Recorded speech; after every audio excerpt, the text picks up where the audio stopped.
बांधवगढ़ राष्ट्रीय उद्यान उमरिया जिले के शहडोल संभाग में है। यह उद्यान 448 वर्ग किलोमीटर तक फैला हुआ है। बांधवगढ़ राष्ट्रीय उद्यान विंध्याचल पर्वतमाला के पूर्वी भाग में स्थित है।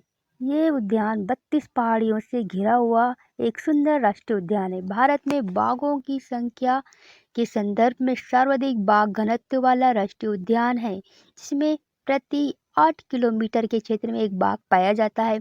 सर्वाधिक बाघ घनत्व के कारण बांधवगढ़ राष्ट्रीय उद्यान की तुलना राजस्थान के रणथंभौर राष्ट्रीय उद्यान से की जाती है। यह उद्यान बंगाल टाइगर के लिए प्रसिद्ध है। इस उद्यान में सफेद शेर, भालू, तेंदुआ, चीतल, नीलगाय, हिरण तथा अन्य 250 प्रकार की पक्षियां पाई जाती हैं। वर्ष 1968 में राष्ट्रीय उद्यान बनाया गया और 1993 में इस राष्ट्रीय उद्यान को प्रोजेक्ट टाइगर योजना के अंतर्गत सम्मिलित किया गया। पक्षियां पाई जाती है। यहाँ सफेद शेरों की भूमि के लिए प्रसिद्ध है। वन क्षेत्र में सर्वप्रथम में सफेद बाघ देखा गया था। रीवा के तत्कालीन राजा वेंकटरमण सिंह ने पकड़ा था। महाराजा वेंकटरमण सिंह रीवा रियासत में सर्वाधिक शेरों का शिकार करने वाले शासक थे। उन्होंने वर्ष 1914 और 15 तक 111 शेरों का शिकार किया था। रीवा राजवंश के शासकों द्वारा 109 शेरों का शिकार करना शुभ माना जाता था, जिसके कारण बांधवगढ़ के जंगलों को रीवा के महाराजाओं के आकटिक स्थल शिकार स्थल के रूप में आरक्षित किया गया था। रीवा महाराष्ट्र की शिकारगाह माना जाता है।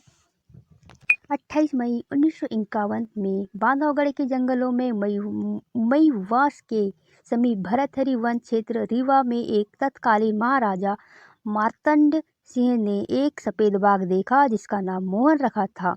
सफेद नर बाघ मोहन की मृत्यु 28 दिसंबर 1969 को मार्तंड सिंह के महल में हो गई, जिसके सम्मान में भारत सरकार ने वर्ष 1975 में एक डाक टिकट जारी किया था। भारत व मध्य प्रदेश की पहली व्हाइट टाइगर सफारी वर्ष 2016 में मुकुंदपुर जिला सतना में स्थापित की गई, जिसका नाम महाराजा मार्तंड सिंह ने जूदेव व्हाइट सफारी रखा गया था।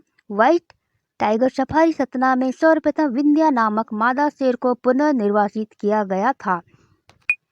उमरिया जिले में स्थित बांधवगढ़ राष्ट्रीय उद्यान में बघेल संग्रहालय है, जहां सफेद बाघ मोहन व अन्य बाघों की खालों को संरक्षित किया गया है। मोहन के अलावा सीता, चार्जर, मोहनी, बिट्टू और बामोड़ा नामक सफेद बाघों का भी निवास स्थल बांधवगढ़ राष्ट्रीय उद्यान ही रहा है। सफेद नर बाघ चार्जर के नाम पर बांधवगढ़ नेशनल पार्क में चार्जर पॉइंट बना हुआ है। सीता मादा बाघ की तस्वीर को नेशनल ज्योग्राफिक मैगजीन के मुख्य पृष्ठ पर प्रदर्शित किया गया है। सीता मादा को 9 माह की उम्र में बस्तर, छत्तीसगढ़ से 22 जून 1994 में वन विहार भोपाल में लाया गया था और बाद में बांधवगढ़ राष्ट्रीय उद्यान में संरक्षण प्रदान किया गया। मादा बाघ सीता के नाम भारत में सबसे ज्यादा फोटो खींचे जाने का रिकॉर्ड है।